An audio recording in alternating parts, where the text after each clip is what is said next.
like to look at the structure of the Mauryan polity and also try to find out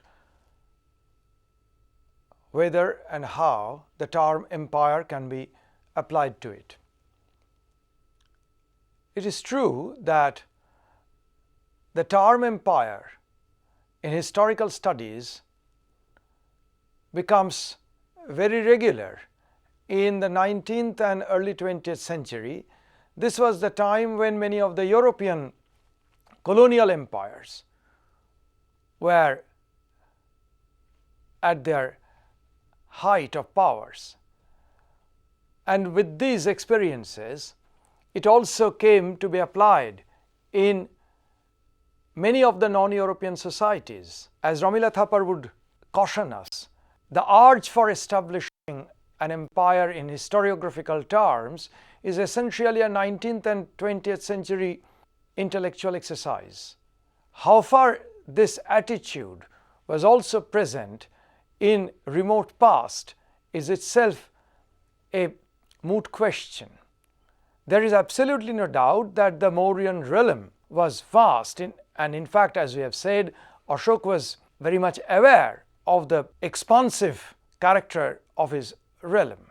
If he was aware that his realm was vast, he also mentions, at least in one inscription, that he was the Magadha Raja, that is, the ruler of Magadha, in spite of having the Vijita Rajavishaya Jambudvipa area under his jurisdiction. Ramila Thapar rightly read into this description that the Mauryas, especially Ashoka, was conscious that Magadha in Bihar was the very basis of the strength of the Mauryas, the power of the Mauryas, and therefore the region of Magadha, according to her, formed the metropolitan area of the Mauryan realm. If Magadha was the metropolitan area, then former Mahajanapadas in the Ganga valley like Kashi, Avanti, Koshala, Vatsa, Gandhara in the northwest, these were later annexed, incorporated into the Mauryan realm and formed part of the Mauryan domain. There were already existing kingdoms, complex polities in these areas, and after the demise of the Mauryan rule, these areas once again experienced monarchical polity. So, Ramila Thapar would like to see in the erstwhile Mahajanapadas, now included within the Mauryan territory, the core areas of the Mauryan empire. If there is a core area, then there are peripheries also. The peripheral area of the Maurya realm consisted of the region of the far northwest, beyond Taxila, essentially the area of included in Afghanistan, and also in the far south, the peninsular part of the subcontinent, which definitely formed a part of Mauryan realm. Mauryan territory had three very distinct territorial categories: the metropolitan state around Magadha, the core areas largely in the North Indian plains, particularly in the Ganga valley, and peripheral areas. If there were three distinct sets of territories within the Mauryan realm, it is interesting that Ashoka's inscriptions also have a peculiar type of pattern of distribution. The rock edicts, if we look at the map, are located in the outlying regions of the realm, while the pillar edicts are located in the Ganga valley, not outside it. While the largest distribution, the most widespread distribution of edicts are seen in the case of the two sets of minor rock edicts, which are not specific to any region but are very widely distributed.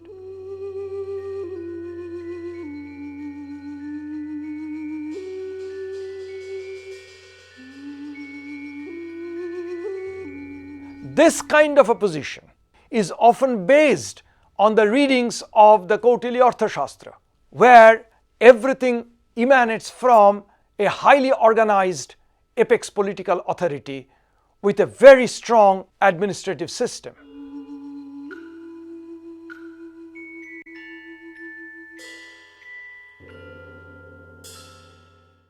This is the new perspective of looking at the Mauryan polity. The very center of Mauryan polity is Pataliputra, the capital, the apex center, political center of the realm, where of course resided the Mauryan ruler. There is absolutely no doubt that the very pivotal figure of the Mauryan polity is the Mauryan ruler himself. The Mauryan ruler appears to have been personally very zealous, energetic, active in the act of administration, in running the affairs of his realm. Megasthenes gives us an impression of the extremely hectic and busy daily schedule of the ruler.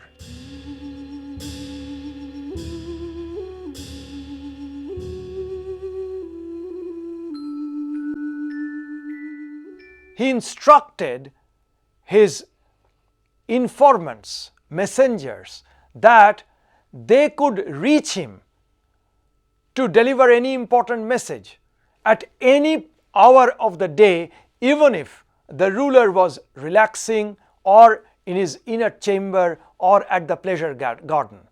It was the Mauryan ruler who appointed all major functionaries of the state.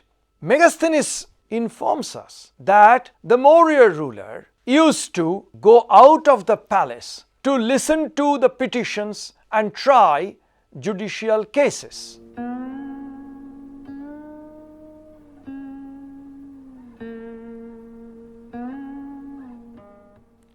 Was the Maurya ruler himself a source of law?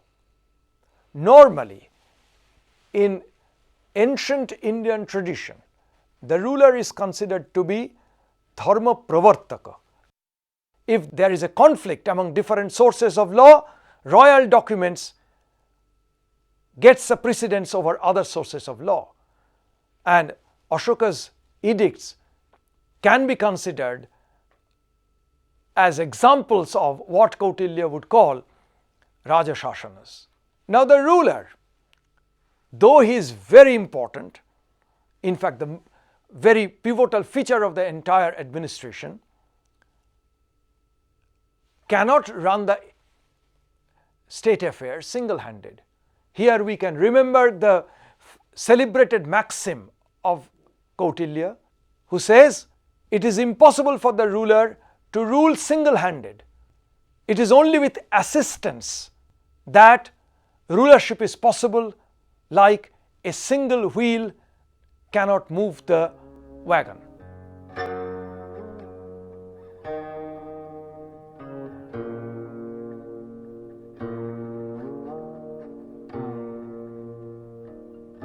A person who passed all the 4 tests will be appointed at an even higher rank mantri or minister.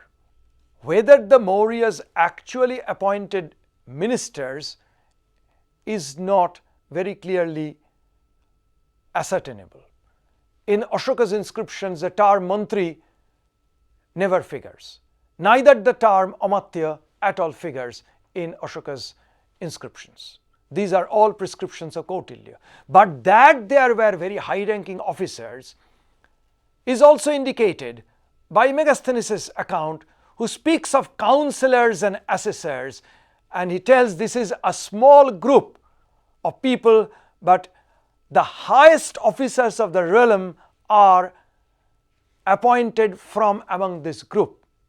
The rank of the officer in the Arthashastra is based on a carefully graded hierarchy.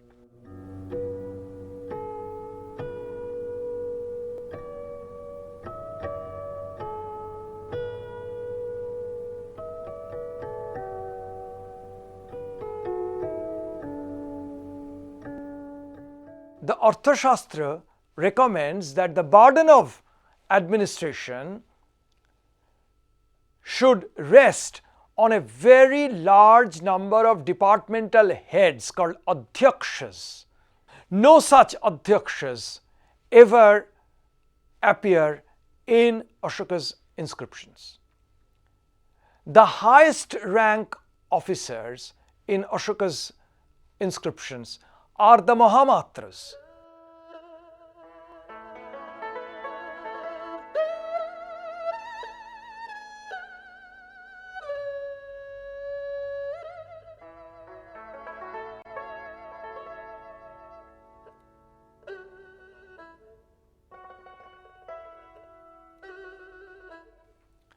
The Mahamatras had not seen anywhere else than Ashoka's inscriptions. Two most important wings of the Mauryan government were the departments of army and finance. We have already told that the Maurya Empire was largely carved out by their conquests, which required a very strong army. The Greek accounts told us that Chandragupta conquered many countries with an army of 600,000 soldiers, that is 6 lakh soldiers. This could be an inflated figure. Megasthenes' account gives us an impression that there were various units within the fighting force. The Patyadhyaksha, Hastyadhyaksha, Ashwadhyaksha, Rathadhyaksha, Navadhyaksha. If there was a very strong army and also a very large number of royal functionaries, all this required an enormous amount of resources. So, the Department of Finance was of crucial concern to the Maurya realm, and this is where the Arthashastra throws considerable light, as one can understand easily. The Arthashastra has a very major thrust on the question of artha, that is money, finance, material gains, etc. The Arthashastra lays down that there should be 7 heads of revenue, and the chief collector of revenue is an important officer of the realm named Samaharta, who should collect taxes from 7 heads. 7 heads are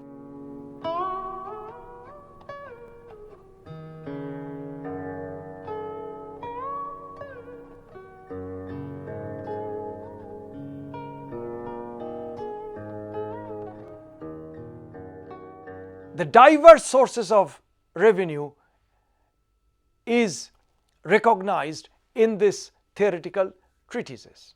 Megasthenes also suggests that not only the peasant but also different types of artisans and merchants as well as animal breeders, the pastoralists, had to pay taxes, possibly in kind, to the state authority. In one inscription of Ashoka, we come across at least 2 revenue terms, both related to land revenue.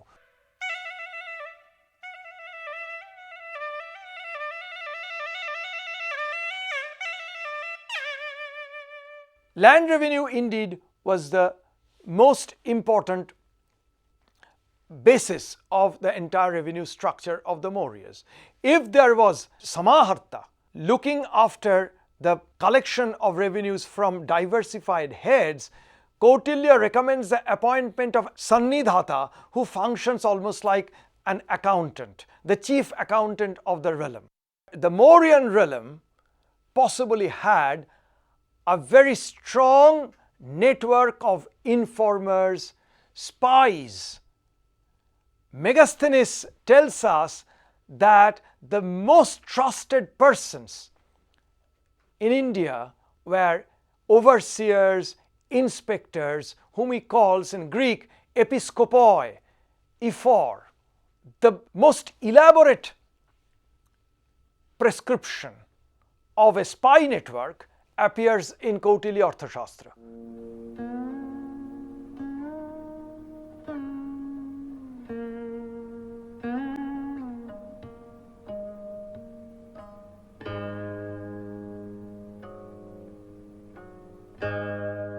This is something we have not seen before the days of the Mauryas.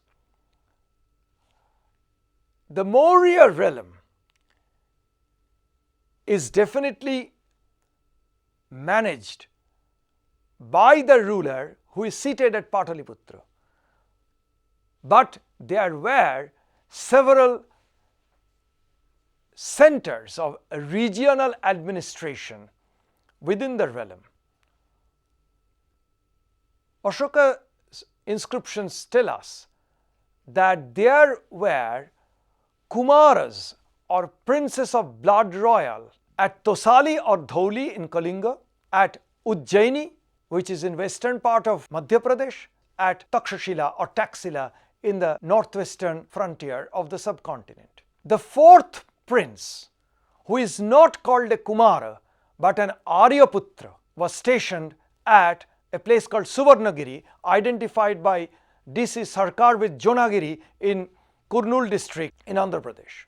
Now the Aryaputra probably stands for the heir designate, the would-be successor to Ashoka, and therefore he enjoyed a rank much higher than an ordinary Kumara or a prince. However, one has to take into consideration some other evidence. We have already spoken about a later inscription of 150 AD, where provincial authorities serving Chandragupta Maurya and Ashoka are well known. Under Chandragupta Maurya in Girnar area, the provincial authority was Rashtriya Vaishya Pushyagupta. He is definitely not belonging to the Mauryan royal family. He is not given the epithet Kumara. Then under Ashoka in the same region was serving Yavanaraja Tushasva. The very name Yavanaraja indicates that he was a non-Indian. The name Tushasva is an Iranian name. B.N. Mukherjee's study of the Aramaic inscriptions of Ashoka reveals the name of another governor, Vakshu, in and around the region of Lagman in Afghanistan. So there could be another seat of locality level or regional level of administration. An inscription of Ashoka has recently revealed another name of a Kumara. This time the Kumara is known by his personal name, Shambhu, who was possibly in charge of an area called Manemadesha in Madhya Pradesh. The Mauryan realm cannot be seen as apportioned into four neat divisions in four cardinal directions.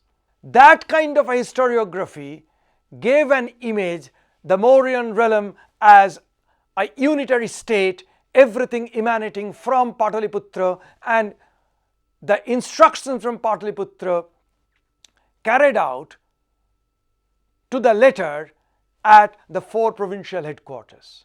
We now see there were more than four headquarters at regional levels. And in this administration, sometimes persons outside the royal family, persons of non-Indian origin could also be appointed. Even the Kumaras, the princes of blood royal, did not enjoy perhaps equal power, though their rank is more or less the same. First, the Aryaputra. Why the Aryaputra of a much higher rank is placed precisely in the southern part of the empire? The possible reason is that this area has yielded the maximum number of Ashoka's inscription, and this area is also noted for its mineral resources. Among other mineral resources, gold.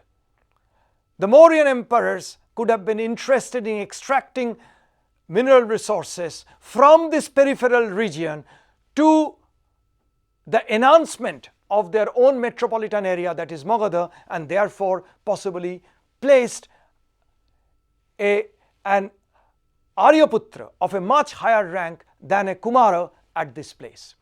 But a perusal of the Ashoka's inscriptions may indicate that the Kumara stationed in Kalinga possibly enjoyed lesser power than the two counterparts stationed respectively at Ujjaini and at Taxila.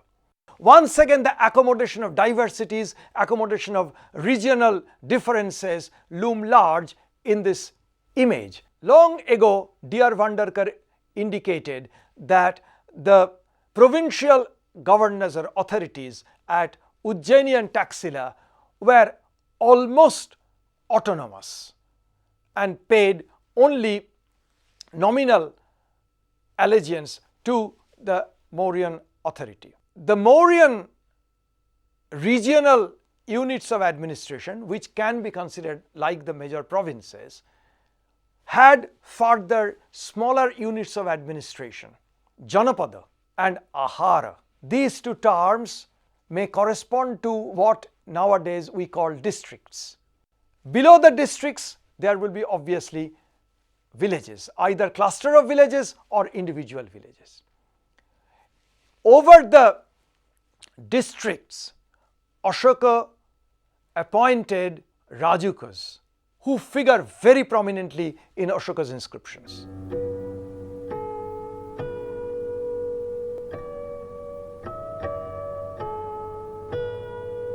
The Rajukas could also combine the function of a revenue settlement officer in addition to their duty of locality level administration of justice. Ashoka reposed his great trust and faith on the Rajukas.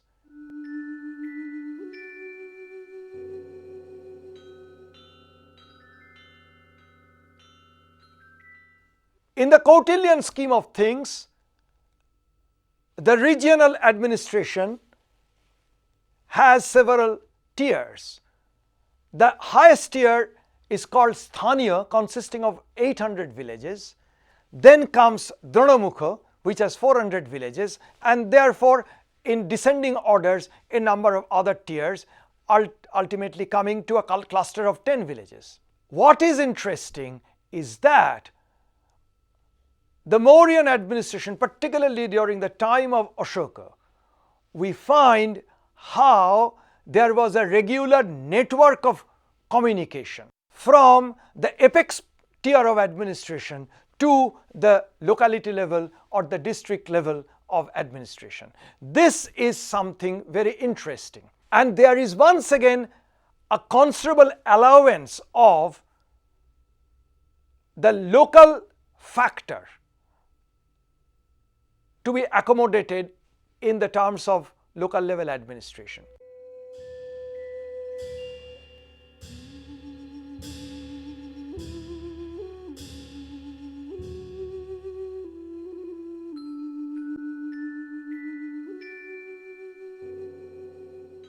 Which means that even the imperial order emanating from Pataliputra could be shortened, expanded, kept at a medium length according to the local needs, and that was left to the discrimination of the local level officers.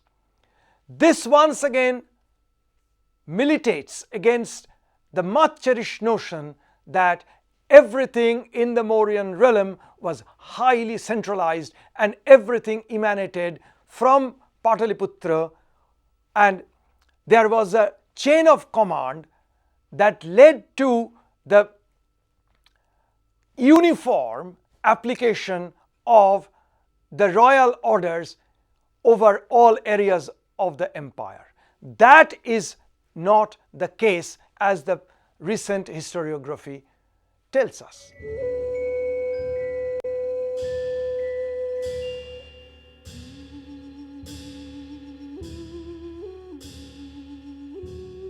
In this light, the Mauryan realm can be considered an empire because, first, of its obvious size.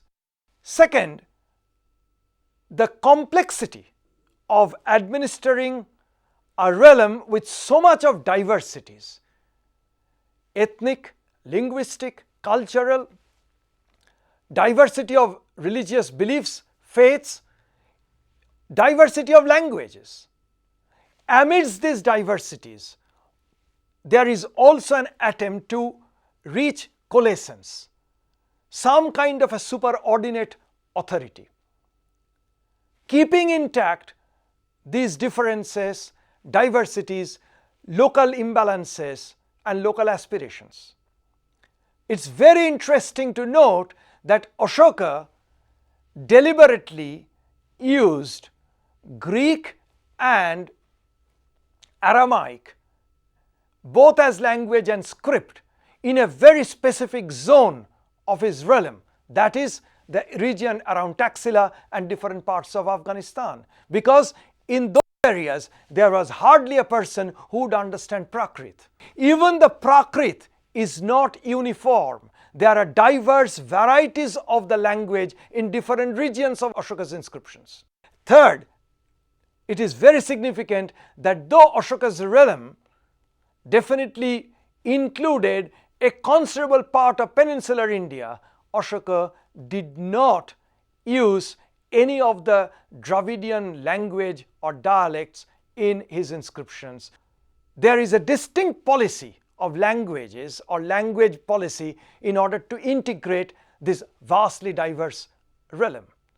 How the realm is integrated is depending both on the administrative capacity and skill, the administrative structure of the realm, but with that was also required another factor.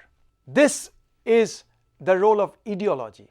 Ashoka, by formulating his concept of Dhamma, provided this vital factor of ideology in the making of the Mauryan statecraft. This is something we shall look into in a subsequent discussion.